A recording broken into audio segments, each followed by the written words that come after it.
नमस्कार आप सभी को। इस सेशन में हम बात करेंगे रेशियो की एक ऐसी टेक्निक के बारे में जिस पर बेस्ड कई सारे सवाल बनाए जा सकते हैं। तो चलिए पहले टेक्निक सीखते हैं सवाल के थ्रू, फिर उसको अप्लाई करेंगे सवालों में, मतलब वर्ड प्रॉब्लम्स में। सो ए अपॉन बी प्लस सी 1/2 दिया गया है, बी अपॉन सी प्लस ए 2/3 दिया गया है, सी अपॉन ए प्लस बी निकालना है। तो अगर कोई स्टूडेंट पहली बार इस सवाल को देख रहा है तो उसके दिमाग में यही ख्याल आएगा कि सर हिट एंड ट्रायल से ए बी सी की कुछ ऐसी वैल्यू हम निकालने की कोशिश करते हैं जो इसको भी सेटिस्फाई कर जाए और इसको भी सेटिस्फाई कर जाए। पर आप ट्राई करेंगे, आप बहुत देर तक ट्राई करेंगे लेकिन वैल्यू नहीं मिलेंगी आपको, है ना। इस तरीके से हिट एंड ट्रायल से आप इस टाइप के सवालों को नहीं कर सकते। तो आपको प्रॉपर अप्रोच पता होनी चाहिए। क्या करना है हमको यहाँ पर लेफ्ट हैंड साइड में न्यूमरेटर डिनोमिनेटर का सम देखना है। वो क्या है, ए अपॉन बी प्लस सी, यानी ए प्लस बी प्लस सी। और यहां पर भी न्यूमरेटर डिनोमिनेटर का सम देखें तो B plus C plus A. That means दोनों फ्रैक्शंस में लेफ्ट हैंड साइड में न्यूमरेटर डिनोमिनेटर का सम इक्वल है।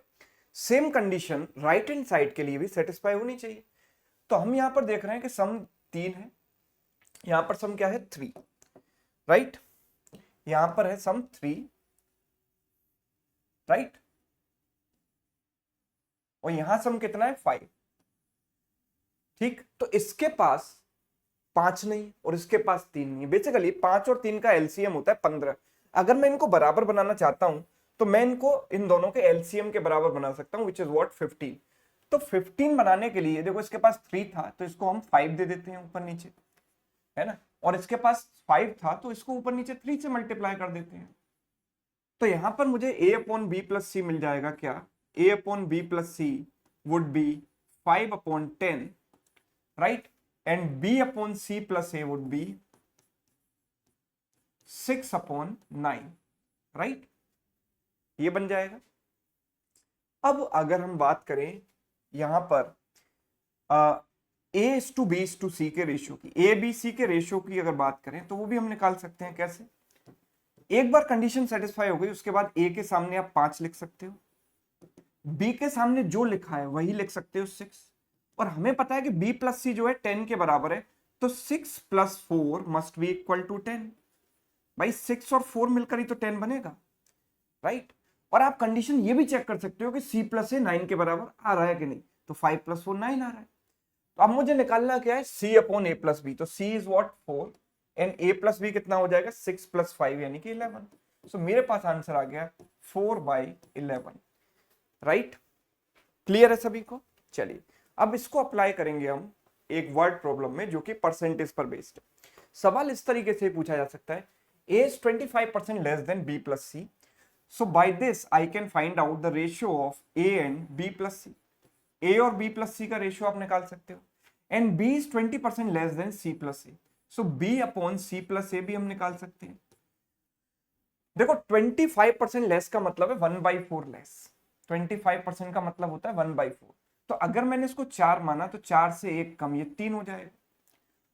और b is 20% less than c plus A, 20% का मतलब होता है 1/5, मतलब अगर इसको 5 मानेंगे तो ये 4 हो जाएगा, राइट। अब फिर वही ऑब्जर्वेशन कि a upon B plus C, B, तो यहां पर a plus B plus C हो गया, यहां पर b plus C plus A, दोनों में बराबर है एलएचएस में। आरएचएस में भी न्यूमरेटर डिनोमिनेटर का सम इक्वल करेंगे। कैसे, 3 + 4 यहां पर 7 है और यहां पर कितना है 9। तो 7 और 9 का एलसीएम होता है 63। तो यहां पर ऊपर नीचे 9 से मल्टीप्लाई कर दो और यहां ऊपर नीचे 7 से मल्टीप्लाई कर दो, राइट। ठीक। अब आप देखिए कि a अपॉन बी प्लस सी मेरे पास क्या आ गया, a अपॉन बी प्लस सी आ गया 27/36। और b अपॉन सी प्लस ए मेरे पास क्या आ जाता है, b अपॉन सी प्लस ए आ जाता है 28/35, राइट। तो अगर हम यहां से a:b:c निकालें तो वो क्या बनेगा, देखो देखिए, a के सामने सीधे सीधे 27 लिखा जा सकता है, b के सामने सीधे सीधे 28 लिखा जा सकता है, और अगर b प्लस सी देखा जाए तो 36 है, तो 28 में 8 और जोड़ दो 36 हो गया। यस और सी प्लस ए भी आप चेक कर सकते हो, 27 + 8 35 आ रहा है। मुझसे पूछा है c is what percent of A, तो c is what 8 and a is what 27। तो 8/27 इंटू 100 इतना परसेंट आएगा, 800/27%, राइट। इसी टेक्निक पर बेस्ड टाइम एंड वर्क का सवाल भी बन सकता है, जैसे कि ये सवाल, A B C together can complete a work in 75% less time than D. तो ए बी सी मिलकर जो समय लेते हैं वो डी से 75% कम लेते हैं। And C alone takes 37.5% more than A B D together. C alone can complete the work in 118 days. In how many days C and D together will complete 80% of the work? तो अगर मैं ए B सी की बात करूं तो देखो A plus B plus सी, और इसका रिलेशन किसके साथ दिया गया? डी के साथ। अगर हम टाइम की बात करें तो 75% कम होने का मतलब ये है कि अगर ये 4 है तो ये 1 हो जाएगा, इसका 25%। 75% कम होना मतलब किसी भी चीज का 25% के बराबर होना। तो मतलब अगर ये टाइम 4 घंटे लेता है तो 1 घंटे लेगा। लेकिन टाइम एंड वर्क में आप याद रखिए कि हमें कैपेसिटी के रेशियो से मतलब है, ना कि टाइम के रेशियो से। तो टाइम का रेशियो अगर 1/4 है तो कैपेसिटी का रेशियो क्या हो जाएगा? इसका रिवर्स 4/1, राइट। इसी तरीके से आगे दिया गया C alone takes 37.5% more than A B D together. तो C upon A plus B plus D देखें तो 37.5% का मतलब क्या होता है? 3/8। तो मतलब अगर इसको 8 घंटे लगते हैं तो इसको 8 + 3 11 घंटे लगेंगे। ये टाइम का रेशियो है। कैपेसिटी का रेशियो क्या हो जाएगा? इसका उल्टा 8/11, है ना। अब अगर न्यूमरेटर डिनोमिनेटर का सम देखें दोनों रेशियो में तो बराबर है, A B C D and यहाँ पर C A B D both are equal. तो राइट हैंड साइड में भी इक्वल बनाएंगे। तो यहां पर देखते हैं तो 4 और 1 कितना दिखाई देता है आपको? 5। ठीक है, 4 और 1 कितना होता है? 5 होता है। और यहां कितना बन रहा है? 11 + 8 19 बन रहा है।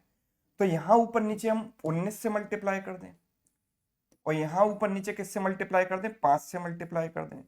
तो ये कितना हो जाएगा? 76/19। और ये कितना हो जाएगा? 40/55।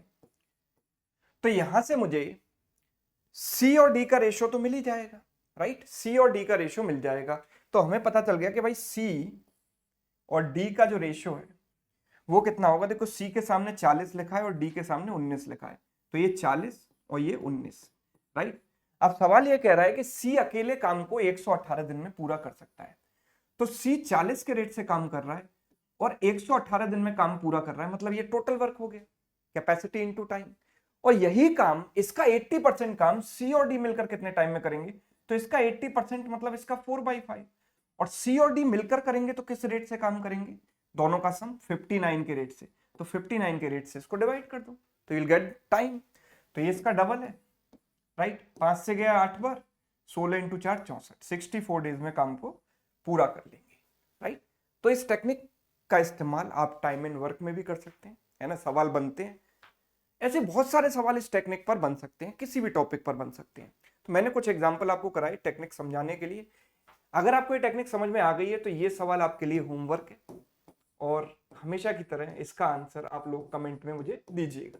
टेक्निक आपको कैसी लगी ये जरूर बताइएगा, राइट। अगर अच्छी लगी है तो आप इसको दोस्तों के साथ शेयर भी कर सकते हो। चैनल पर नए हो तो चैनल को सब्सक्राइब कर सकते हो। Thank you so much.